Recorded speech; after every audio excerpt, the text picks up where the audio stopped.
पुस्तकामध्ये भाष्य करण्यात आले। आता बातमी अवकाळी पावसासंदर्भातली आहे।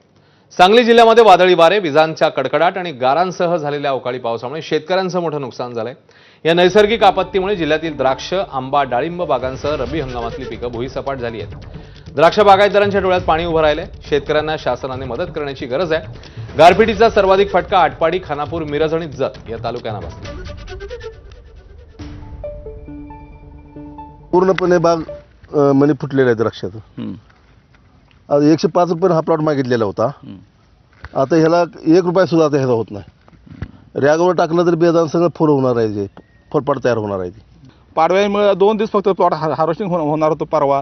कमीत कमी 25 ते 30 लाख रुपये ह्या प्लॉटचं नुकसान झाले पूर्ण। आता असे अनेक शेतकरी इथं आहेत।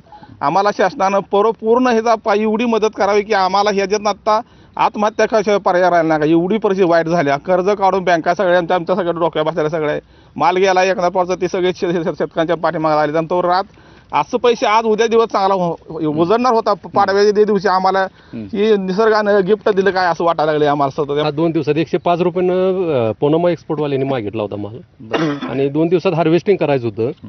तर काल संध्याकाळच्या दरम्यान 1.5 तास अशी चारही बाजूनी फिरत अशी गारपीट, अशी म्हणजे फिरून गारपीट झाल्यामुळं यातलं एक मणी सुद्धा शिल्लक राहिला नाही।